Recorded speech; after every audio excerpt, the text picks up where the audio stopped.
All right. Well, our next question is one that was sent in by several people today as we are recording on December 7th. So what are they banding together now trying to spam us? Well, no, if anything happens in wrestling, a bunch of people will just immediately start sending it. I don't know if you've heard, but Hulk Hogan did this. Yeah, we've heard. Jim, we have another question here, a popular topic, sent in many times to CornyDriveThru@gmail.com. I have an article here from PW Insider Elite by Mike Johnson, AEW to debut in Atlantic City. They will be at Boardwalk Hall, which is the site of WrestleMania 4 and 5 when they pretended that Trump owned Boardwalk Hall. He didn't.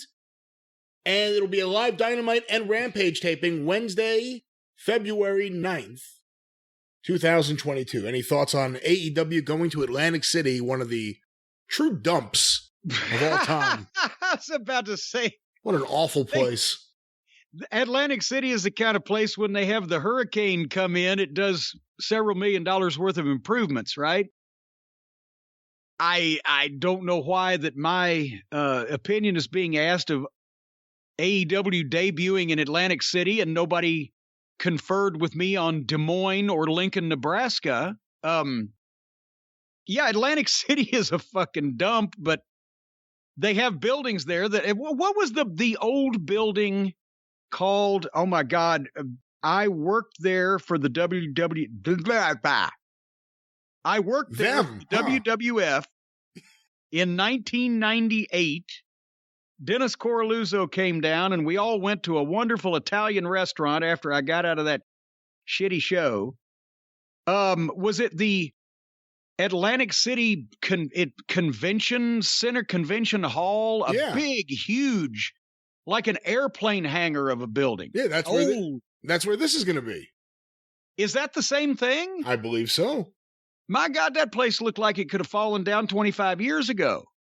It's not connected to a casino. It's a giant. Did somebody say that this is the place that they used to have the old Miss America pageants, the Burt Parks thing? Here she is, Miss America. Probably. That's probably where they had it, because it's right. I mean, it's from Atlantic City, and where else would it be? Okay, you can get 10,000 people in this thing. It's like it's not an arena per se, but a giant, old-fashioned, 30s or 40s convention hall. It's just like you could fly a 747 in this fucking thing. Just a huge building.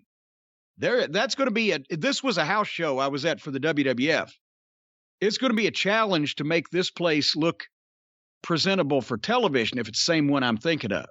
Maybe some of the people that live in that part of New Jersey, the ones with the ankle bracelets and everything, they can verify whether I'm thinking of the right place or not. Well, that's fine. I don't really care whether they go to Atlantic City or not. I hope that they restrain themselves from potentially, losing a fortune at the rigged casino tables. But otherwise than that, they're on their own on this one. Have you ever gambled in a casino? Yes, I have. Not in Atlantic City, I haven't, but I've been to Las Vegas a bunch. I always, from the first trip that I made to Las Vegas, liked the video poker machines. So I would go and get $40 or $50 in quarters, and I would play it like a video game.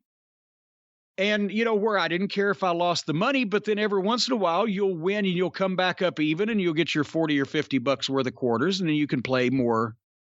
I've never actually played a gambling game because I don't know how to play them, and I'm certainly not going to play against the goddamn expert. Yeah, if I was going to gamble and play cards or play some kind of gambling game, I would go find some fucking schlub coming out of church on Sunday afternoon that had never gambled in his life and said, hey, let's play this game. Then I might have a chance. Okay, well, I don't like to lose money.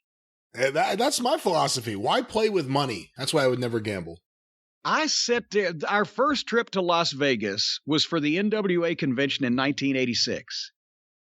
And my significant other at the time and I are on our way to go see the dam, right? We're going out to the dam. The Make a day Damned. trip of it. The Damned. Captain Sensible, Dave Vanian, Rat Scabies. What? The band, The Damned. No, the Dam. The Hoover Dam. Oh, the Hoover Dam. The Dam. Oh, my God. New The Rose. dam, they got a big dam out there. You may have been in all the papers. Anyway, we're walking through the casino. We're going to see the dam, take some pictures. I still have the pictures I took of the dam. It's the damnedest dam you ever saw. And I stopped because I see J.J. Dillon, and we're idly chatting for a second, and he's got, they were either tokens or silver dollars, one or the other, but it's $1 a pop to put in a slot machine. And while he's just idly feeding some in and pulling the thing while we're standing there talking. And I wasn't there 3 or 4 minutes, and then we go on, and he must have put $10 in that slot machine and just pulled the lever one time and never nothing came out of it. At least the video poker machine for $0.25, you press it once, you see what kind of hands you get, you keep what you like, then you spin it again. There's some interactivity. It's fun, and it doesn't cost that much. The most I've ever wagered on anything besides you, we just made a bet. You're going to try to forget about it. We just made a bet, $500. I said that to charity. Well, whatever. Charity begins at home. That Braun Breaker will be one of the WWE champions in 30 months. But otherwise, the most I ever bet was $50 with Ric Flair in 1986. When Louisville was playing North Carolina in the NCAA tournament, and I won. Was that just you betting on your hometown team, or did you think, this is the year? No, I think we got Flair. That was Flair crowing about his precious North Carolina, what they were going to do. And I said, well, I don't think they're going to do it there, Nate.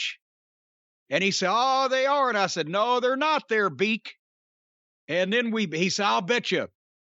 So I was shooting. I think he mentioned something like $500 at first. I said, are you completely out of your mind? I said, I'm making 50.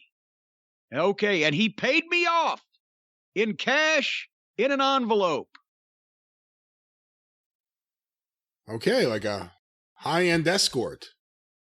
50 in an envelope. Well, what? No, you don't put it in an envelope. You leave it on the dresser. I wouldn't know. Yeah, that's because you're cheap. You don't go to the high end. You get the discount stuff going on. I do not pay for nothing. Let's move on this show. Boy, that's what all your creditors say. All right. Say, every time you walk in a place, I've been with you in New York, you walk in a place and everybody says, your money is no good here. It's because they got your picture stuck up on the wall saying his money is no good. It's counterfeit. I got it from Blackjack Mulligan. Well, you shouldn't bring up how you treat high-end escorts if you don't want the proper terminology. Anyway. All right. Well, let's escort the listeners to our next question.